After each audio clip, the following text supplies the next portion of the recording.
Long before the sun began to shine, before planets took shape, the story of our solar system existed only as a theory, an attempt to explain how order could emerge from cosmic chaos. At the heart of this understanding lies the nebular hypothesis. It proposes a simple yet profound idea that our solar system was born from the collapse of a vast cloud of gas and dust, what astronomers call a nebula. Under the force of gravity, this cloud began to contract, spin, and flatten, eventually giving rise to the sun at its center and a surrounding disk from which planets would form. But this idea did not emerge overnight. In the 18th century, thinkers like Immanuel Kant and Pierre-Simon Laplace independently proposed that stars and planetary systems could originate from rotating clouds of material. Their insights formed the foundation of what would later become the nebular hypothesis. For centuries, the theory remained incomplete, lacking observational proof. It wasn't until the modern era, with advances in telescopes and the discovery of protoplanetary disks around young stars, that this model gained strong scientific support. What was once philosophical speculation became a cornerstone of astrophysics. Yet the nebula that formed our solar system was not pristine. It carried the chemical fingerprints of ancient stars.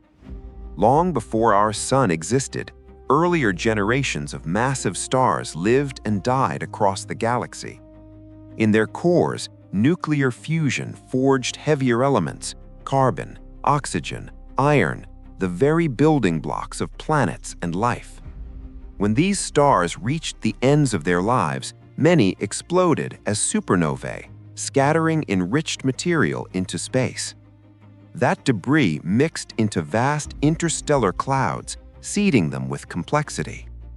Our solar system formed from one such enriched region, meaning that every atom of rock, metal, and even life on Earth was shaped by stars that existed long before the sun. In this sense, the origin of the solar system is not just the story of a collapsing cloud, but the continuation of a much older cosmic cycle, a cycle of creation, destruction, and rebirth, written across billions of years and countless stars. Before the sun existed, there was a cloud. Not a small, isolated patch of gas, but part of a vast cosmic structure known as a giant molecular cloud. These are the coldest and densest regions of interstellar space, stretching across tens of light years, containing enough material to form thousands of stars. Within these clouds, structure emerges from turbulence. Filaments of gas twist and intersect, forming dense knots, regions where gravity begins to take hold. It is inside these knots that stars are born. The scale is immense. A single molecular cloud can span over 60 light years, yet its internal fragments, the seeds of future stars, are far smaller, collapsing into compact regions that will eventually ignite as stellar systems. But what truly defines these clouds is their composition. Nearly all of the mass is made of hydrogen, the simplest and most abundant element in the universe, along with helium. Together, they account for about 98% of the material. The remaining fraction, though small, is critical. Heavier elements like carbon, oxygen, silicon, and iron. These elements were not created here. They are the remnants of earlier stars, material forged in stellar cores and scattered across space by violent supernova explosions. Over time, this enriched matter mixed into molecular clouds, transforming them into chemically complex environments capable of forming planets, atmospheres, and eventually, life. And these clouds rarely exist in isolation. They're part of larger star-forming regions, stellar nurseries, where dozens, hundreds, or even thousands of stars are born together. The sun itself likely formed within such a cluster, surrounded by sibling stars, all emerging from the same cloud. In these crowded environments, radiation, shock waves, and gravity interact constantly, shaping the evolution of each forming system. The giant molecular cloud was not just the birthplace of the Sun. It was a dynamic, crowded, and ever-changing nursery, where the story of our solar system truly began. A giant molecular cloud can remain stable for millions of years, its internal pressure resisting gravity, its structure held in a delicate balance. But that balance does not last forever. Something must disturb it. One of the most powerful triggers comes from a nearby stellar death, a supernova. When a massive star explodes, it sends a shock wave racing through space at enormous speed. As this wave collides with a molecular cloud, it compresses the gas, forcing regions of the cloud beyond their stability limit. What was once a quiet, diffuse structure begins to fragment under pressure. Gravity takes over. These compressed regions collapse inward, forming dense cores, the first true seeds of future stars. There is evidence that this is not just theory, but history. Hidden within ancient meteorites are traces of short-lived radioactive isotopes, such as iron-60. These isotopes can only be formed in the extreme environments of massive stars and supernova explosions. Their presence in the early solar system tells us something critical. A supernova occurred nearby, just before our system began to form. The explosion didn't just enrich the cloud with heavy elements, it may have been the very event that triggered its collapse. As shock waves rippled through the cloud, pockets of gas and dust were compressed into ever smaller, denser regions. Over time, these regions lost their internal support and began to fall inward under their own gravity. This marked the beginning of gravitational collapse, the moment when a diffuse cloud transformed into a system in formation. From this point onward, the process became unstoppable. What began as a disturbance became the birth of a star. As the collapse begins, the structure of the cloud changes rapidly. A once vast and diffuse region contracts into a smaller, denser fragment, what astronomers call the Presolar Nebula. This is no longer just part of a molecular cloud. It is a self-contained system, destined to become a star and its planets. But as the cloud collapses inward, something crucial happens. It begins to spin faster. This is the result of a fundamental physical principle known as the conservation of angular momentum. As the radius of the collapsing cloud decreases, its rotation must accelerate, just as a spinning figure skater rotates faster when pulling in their arms. What was once a slow, almost imperceptible motion becomes a rapidly rotating system. This rotation prevents material from falling directly into the center. Instead, the collapsing cloud begins to flatten, forming a dense, spinning structure. The central region continues to gather mass, while surrounding material spreads into a rotating envelope. At the same time, the internal conditions begin to intensify. As gravity pulls matter inward, particles collide more frequently. Energy builds, the temperature rises, the density increases dramatically toward the center of the nebula. This creates a clear gradient, a hot, dense core surrounded by cooler, more diffuse outer regions. Within roughly 100,000 years, this transformation reshapes the entire system, from a fragment of a cloud into a structured, rotating nebula with a defined center.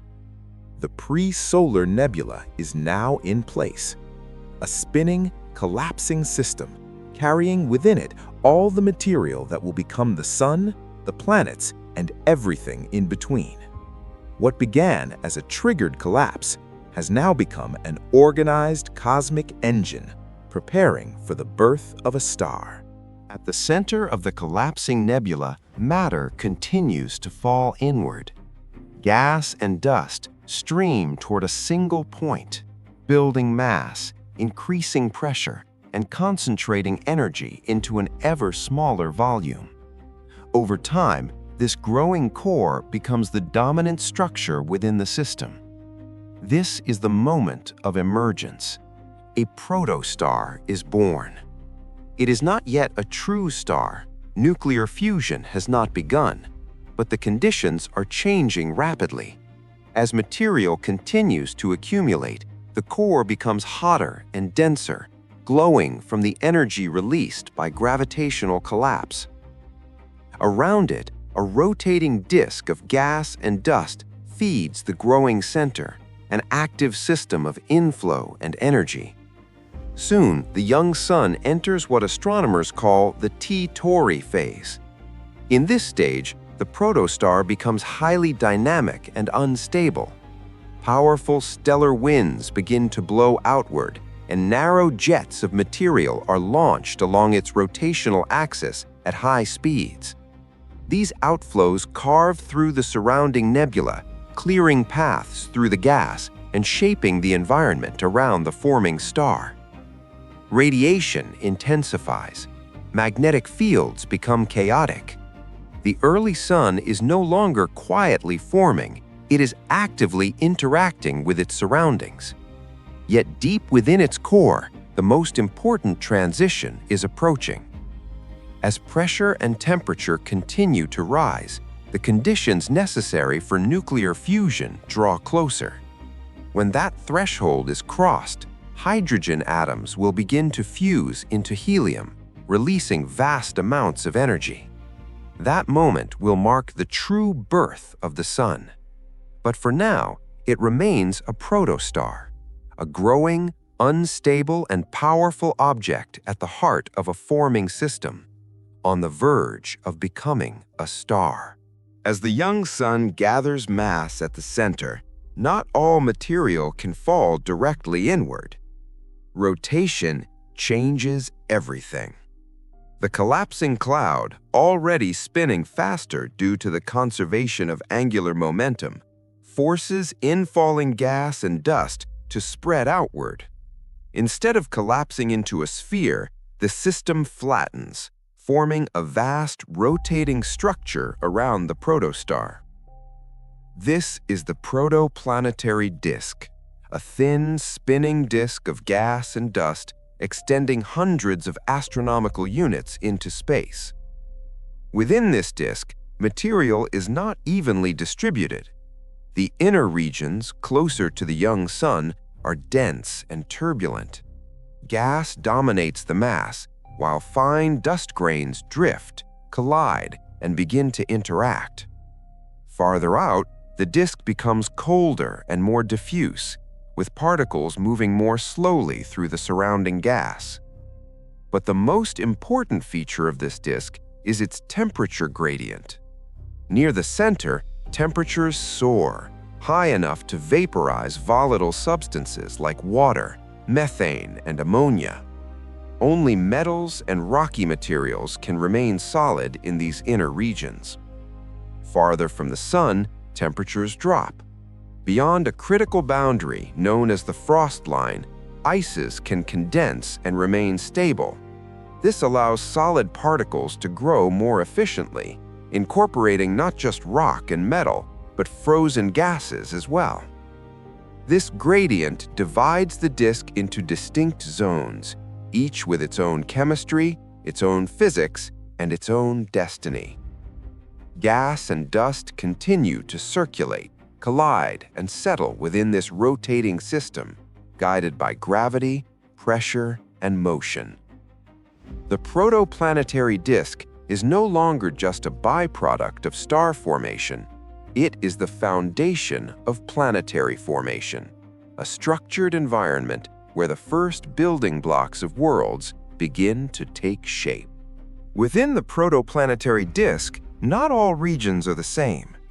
Distance from the young sun defines everything. Closer to the center, temperatures are extreme. Radiation from the young star heats the inner disk to the point where volatile substances, water, methane, ammonia, cannot exist as solids. They evaporate, leaving behind only materials with high melting points. Here, metals and silicate rocks dominate. This region becomes the birthplace of solid, compact worlds, dense and relatively small. But farther from the Sun, conditions change dramatically. Temperature drops with distance, and beyond a critical boundary known as the frost line, volatile compounds can freeze and remain stable.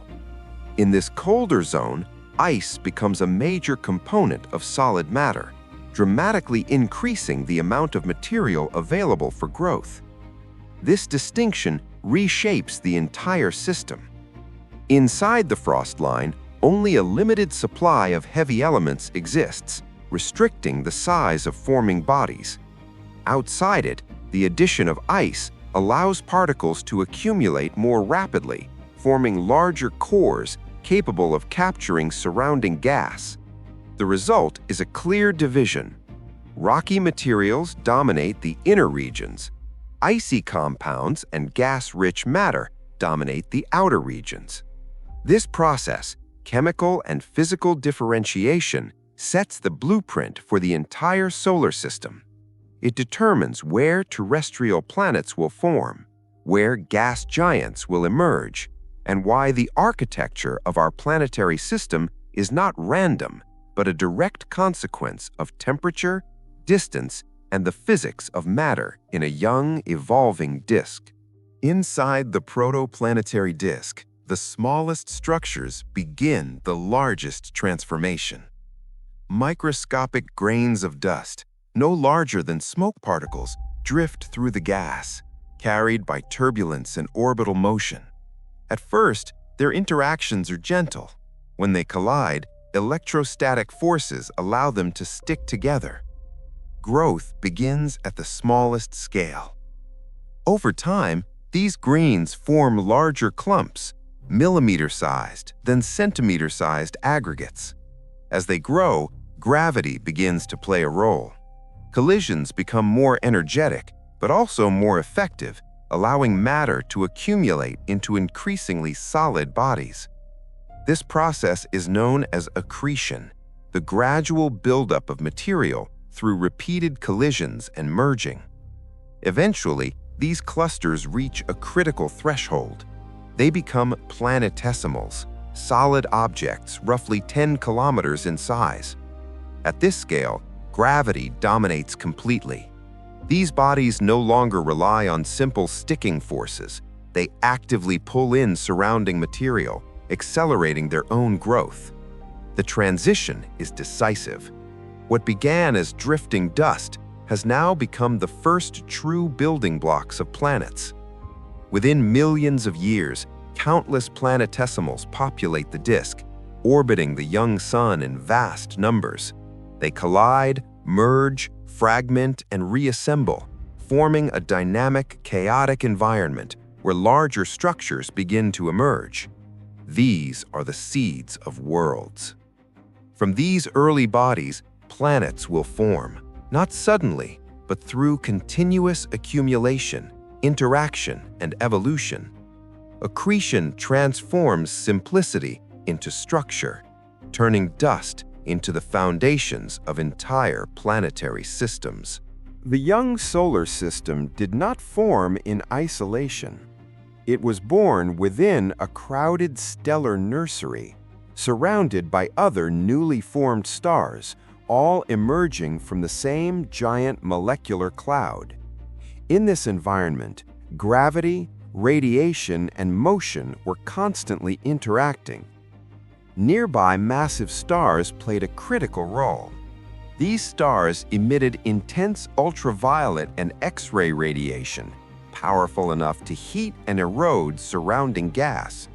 Protoplanetary disks, like the one around the young sun, could be partially stripped or reshaped by this radiation, especially if located close to massive neighbors.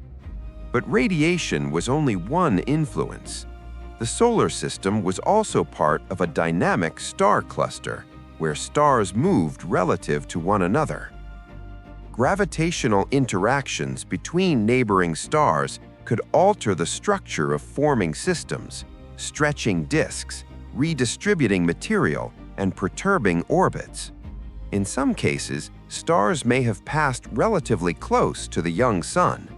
These close encounters, though brief, could leave lasting asar. Their gravitational pull may have disturbed the outer regions of the solar system, shaping the orbits of distant objects and contributing to the unusual structure seen today in regions like the Kuiper Belt. Evidence suggests that the Sun was born among hundreds, perhaps thousands of sibling stars before gradually drifting away as the cluster dispersed over time. This early environment was not quiet or stable. It was energetic, crowded, and constantly evolving, a place where nearby stars influenced each other's formation and where even a passing encounter could reshape the architecture of an entire planetary system. The solar system as we know it today carries the imprint of that environment, a memory of its origins within a bustling stellar nursery. As the young sun continues to evolve, its influence begins to extend far beyond its core. What was once a system dominated by infalling material now enters a new phase, one of clearing and transformation. During its early life, the sun generates powerful outflows of charged particles, what we call solar wind.